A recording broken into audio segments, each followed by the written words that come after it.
Hello बच्चों, स्वागत है आपका अपनी class exam study with you में। अभी तक जो है हम लोगों ने जो काफ़ी सारे इंपॉर्टेंट क्वेश्चन डिस्कस कर लिए हैं। आज हम जो है वो राजनीति विज्ञान पढ़ने वाले हैं। इसके पिछली वीडियो में हम लोगों ने जो था वो भूगोल पढ़े थे। ठीक है, क्योंकि आपका भूगोल का एग्जाम जो है उसमें मात्र एक दिन का आपका अवकाश है, मतलब छुट्टी है। ठीक है, बाकी हम लोगों के लिए जो है वो राजनीति में काफ़ी ज़्यादा छुट्टियाँ में हमको मिली हुई है। तो हम लोगों ने जो आपका भूगोल काफ़ी सारा कवर किया है। आज हम उसी को आगे बढ़े तो आप लोगों को जो राजनीति स्टार्ट करने वाले हैं। ठीक, काफ़ी सारे बच्चों के कमेंट आए थे कि सर आप मैप कब करवाएंगे, तो मैप के लिए हम बहुत जल्दी तैयारी कर रहे हैं। हम लोग लगभग जो है आपका 20 से 25 तारीख के पहले पहले आपका मैप पूरा कवर कंप्लीट करवा देंगे। ठीक है, जैसे कल की वीडियो में मैंने आपको बताया था कि हम लोग मैप आपका बहुत जल्दी कवर करवाएंगे। ठीक है, तो हम बिना किसी देरी के हमारा आज की जो क्लास है उसको स्टार्ट करते हैं। ठीक है, तो आज का हमारा पहला क्वेश्चन क्या है? आज का हमारा पहला क्वेश्चन है कि दो ध्रुवीयता का अंत कब हुआ था? तो सन 1991 में सोवियत व्यवस्था समाप्त होने होने की ध्रुवीयता का अंत हो गया। ठीक है, जैसे सोवियत व्यवस्था जो समाप्त हो गई थी वैसे ही जो है द्विध्रुवीयता का अंत हो गया था। अगला क्वेश्चन क्या है कि दो ध्रुवीय देश कौन कौन से थे? तो दो ध्रुवीय देश संयुक्त राज्य अमेरिका एवं सोवियत संघ थे। ठीक है, दोनों देशों के नाम भी आपको रखना चाहिए। कौन से? दो ध्रुवीयता का मतलब क्या होता है? मतलब दो ध्रुव है। ठीक है, दो ध्रुव मतलब अलग अलग स्थान पर रहने वाले एक बड़े विकासशील देश। ठीक है, तो कौन कौन से थे? एक तो हो गया सोवियत संघ और एक हो गया अब संयुक्त राज्य अमेरिका, है ना? या देखिएगा अगला क्वेश्चन क्या है कि सोवियत प्रणाली क्या थी। देखिए क्वेश्चन इंपॉर्टेंट आता है, लगभग काफ़ी बार एग्जाम में आया है कि सोवियत प्रणाली थी क्या। ठीक है, तो क्या है कि 1917 में रूसी क्रांति के पश्चात साम्यवादी विचारधाराओं के अधीन समाजवादी सोवियत गणराज्य प्रणाली की स्थापना की गई थी। कब की गई थी भैया? कि 1917 में रूसी क्रांति के पश्चात, रूस की क्रांति के पश्चात साम्यवादी विचारधाराओं के अधीन, ठीक है, समाजवादी सोवियत गणराज्य प्रणाली की स्थापना की गई थी। अगला क्वेश्चन है कि बर्लिन की दीवार कब बनाई गई? ये क्वेश्चन मोस्ट इंपॉर्टेंट है। फिर आपके 2024 के पेपर में लगभग ये क्वेश्चन 101% आ रहा है। ठीक है, कि बर्लिन की दीवार बनाई कब गई थी? बर्लिन की दीवार कितनी लंबी है? तो बर्लिन की दीवार जो बनाई गई थी वो सन 1961 में बनाई गई थी। कब बनाई गई थी बर्लिन की दीवार? सन 1961 में जो है बर्लिन की दीवार बनाई गई थी। अगला क्वेश्चन क्या है? गोर्बाचेव द्वारा प्रारंभ की गई आर्थिक व्यवस्था का नाम लिखिए। गोर्बाचेव ने ग्लासनोस्तो एवं पेरेस्त्राइका नामक अर्थव्यवस्था आर्थिक सुधार हेतु प्रारंभ की थी। किसने? भैया गोर्बाचेव ने। ठीक है, मिखाइल गोर्बाचेव नाम है। क्या नाम है इनका? मिखाइल गोर्बाचेव नाम है। ठीक है, एक ध्रुवीय अर्थव्यवस्था के उदय का क्या कारण था? तो एक ध्रुवीय अर्थव्यवस्था के उदय का कारण सोवियत संघ का विघटन था। क्या कारण था? देखो दो ध्रुव थे तो दो में से एक टूट गया, तो भैया एक अगर बचा है तो एक का भैया क्या बोल रहे हैं? क्वेश्चन सुनना कि एक ध्रुवीय अर्थव्यवस्था के उदय का कारण, मतलब भैया मान लीजिए अगर मान लो दो भाई हैं, दो भाई में से अगर भैया दोनों भाई के हिस्से वगैरह अलग हो गए वो, तो किसी एक का अगर विकास होना तो एक अपना नया उदय करेगा, नई तरीके से वो बनाना स्टार्ट करेगा। ठीक है, तो क्या था कि एक ध्रुवीय अर्थव्यवस्था के उदय का कारण सोवियत संघ का विघटन था। अगला क्वेश्चन क्या है कि सोवियत संघ के पतन का प्रमुख कारण बताइए। तो देश की राजनीतिक एवं आर्थिक संस्थाओं की आंतरिक कमजोरी सोवियत संघ के पतन का प्रमुख कारण बनी थी। देखिए देखिए सोवियत संघ के पतन का कारण क्या बनी थी? तो देश की आंतरिक कमजोरी एवं सोवियत संघ के पतन का प्रमुख कारण, मतलब देश के अंदर की जो आर्थिक स्थिति थी वो कैसे हो गई थी? कमजोर हो गई थी। इसके कारण क्या था कि भाई सोवियत संघ का जो है विघटन हुआ। ठीक है, क्या हुआ जिसके कारण सोवियत संघ का विघटन हुआ। अगला क्वेश्चन क्या है कि एक सुनिएगा कि सोवियत संघ के पतन का प्रमुख कारण बताइए। देश की राजनीतिक एवं आर्थिक संस्थाओं की आंतरिक कमजोरी सोवियत संघ के पतन का प्रमुख कारण बनी थी। ठीक है, क्या बोल रहा है कि सोवियत संघ के पतन का प्रमुख कारण क्या था? तो क्या है? आर्थिक और सोवियत संघ के आर्थिक और आंतरिक कमजोरी थी। ठीक है, अगला क्वेश्चन क्या है कि भारत की पूर्वी अवलोकन नीति का क्या उद्देश्य था? भारत की पूर्वी अवलोकन नीति का उद्देश्य आसियान देशों के साथ घनिष्ठ संबंध था। किसके साथ था? आसियान देशों के साथ घनिष्ठ संबंध था। ठीक है, उसके क्या बोलते हैं? पूर्वी अवलोकन नीति का उद्देश्य क्या था?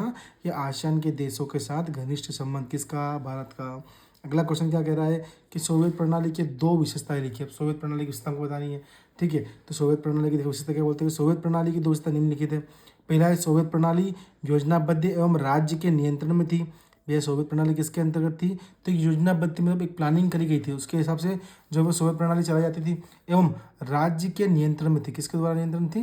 प्रत्येक राज्य के नियंत्रण में थी। देखिए होता क्या है, मान लीजिए किसी भी देश में कोई भी योजना चलाई जा रही है तो उस योजना की भी चलाने वाले केंद्र सरकार होती है, देश सरकार होती है, परंतु उस पर कमांड रखने वाली, मतलब उस पर ध्यान रखने वाली, ठीक है, उसको सुचारू रूप से चलाने वाली कौन होती है?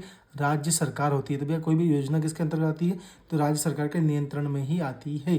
अगला पॉइंट देखते हैं, इसका अगला पॉइंट क्या बोल रहा है? इसका अगला पॉइंट बोल रहा है, ध्यान दीजिएगा, सोवियत संघ में संपत्ति पर राज्य का स्वामित्व एवं नियंत्रण था।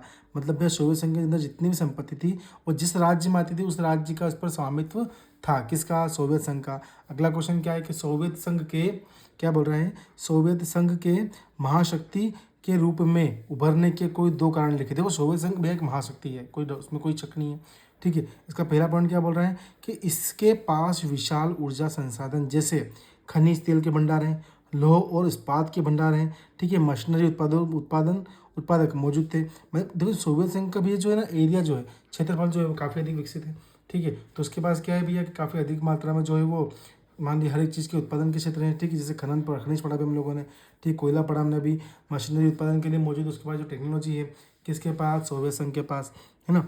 उसके बाद अगला क्या बोल रहा है कि सोवियत संघ का घरेलू उत्पाद उद्योग की उन्नति था और पीन से लेकर कार तक सभी चीज़ों का उत्पादन होता था। कहाँ पर, सोवियत संघ में पीन से लेकर, एक ये छोटी पीन आती है ना, उससे लेकर कार तक में रखने वाली सभी सामग्रियों का जो है वो उपयोग का उत्पादन किया जाता था। किसमें, सोवियत संघ में। आज भी किया जाता है ना। ध्रुवीकरण का अर्थ स्पष्ट कीजिए। राजनीतिक विज्ञान आमतौर पर राजनीतिक ध्रुवीकरण के 2 स्तरों के बीच अंतर करते हैं। एक है ध्रुवीकरण का अर्थ किसी खास राजनीतिक उद्देश्य के लिए खास वर्ग समुदाय का एक हो जाना कहलाता है, ठीक है। अगला क्वेश्चन क्या है कि सोवियत प्रणाली के 2 कमियां कौन कौन से लिखनी है। सोवियत प्रणाली के 2 कमियां निम्नलिखित है। पहला क्या है कि लोगों जनताओं को शासन की गलतियों पर प्रकाश डालने की स्वतंत्रता नहीं थी, ठीक है। क्या बोला कि लोगों को शासन, सरकार की जो गलतियाँ सरकार से हो रही है, ठीक है, उस पर जो है वो उसको उजागर नहीं करेंगे। कौन, आम जनता जो थी वहाँ की, वो जो सरकार द्वारा जो गलतियाँ हो रही है उनको जो है वो उजागर नहीं करेगी। कौन, आम जनता। उसका अगला क्या बोल रहा है कि आम जनता का जीवन कठिन या जबकि दल के नेता और सरकारी कर्मचारी अच्छे स्तर का जीवन बिताते थे। मतलब जो नॉर्मल वहाँ की जनसंख्या थी उनका जीवन कैसा था, काफ़ी कठिन था, ठीक है। काफ़ी सारी समस्याओं का सामना करना पड़ता उनको, परंतु जो सरकारी कर्मचारी थे वहाँ के, ठीक है, वो जो वहाँ के वह शासन करता थे और जिनकी सरकार थी उनका जीवन वहाँ पे अच्छा होता था, ठीक है। अगला क्वेश्चन क्या है कि सोवियत संघ के विघटन के 2 कारण लिखिए। सोवियत संघ के विघटन के कारण कौन कौन से, 2 हमको देखना है, ठीक है। तो सोवियत संघ के विघटन के 2 कारण निम्नलिखित है। सोवियत संघ के विघटन के 2 कारण निम्नलिखित है। पहला क्या बोल रहा है कि गोर्बाचेव द्वारा किए गए सुधार एवं जनता को प्राप्त अभिव्यक्ति की स्वतंत्रता, ठीक। गोर्बाचेव ने जनता के लिए भी कुछ नए सुधार लाए थे, ठीक। और मिखाइल गोर्बाचेव। उसका दूसरा क्या है, आर्थिक राजनीतिक संस्थाओं की अंदरूनी कमजोरियां, मतलब देश के अंदर जितनी भी अंदरूनी कमजोरियां थी उनको ख़त्म की या उनका समाधान किया। किसने, मिखाइल गोर्बाचेव ने। अगर आपको क्लास पसंद आती है तो आप क्लास को लाइक ज़रूर करें, क्लास की लिंक को शेयर जरूर करें। चैनल को अगर आपने सब्सक्राइब नहीं किया है तो चैनल को सब्सक्राइब आप लोग प्लीज़ कर लें, ठीक है। और साथ ही साथ इस जो क्लास की लिंक है इसको शेयर करना ना भूलें।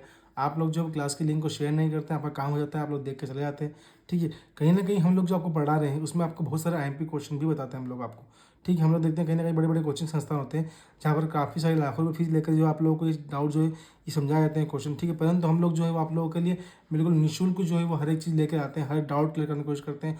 और पूर्ण रूप से कहीं ना कहीं हम लोग यही चाहते हैं कि अगर बच्चा हमसे जुड़ा है तो बिल्कुल अच्छे परसेंटेज बनाए, अच्छे मार्क्स लेके आए, ठीक है। कहीं ना कहीं उसका भी नाम हो, ठीक है, उसके पेरेंट्स का नाम हो, ठीक है। अगर आपको क्लास पसंद आती है तो प्लीज़ आप लोग लाइक शेयर सब्सक्राइब जरूर करें। Thank you so much.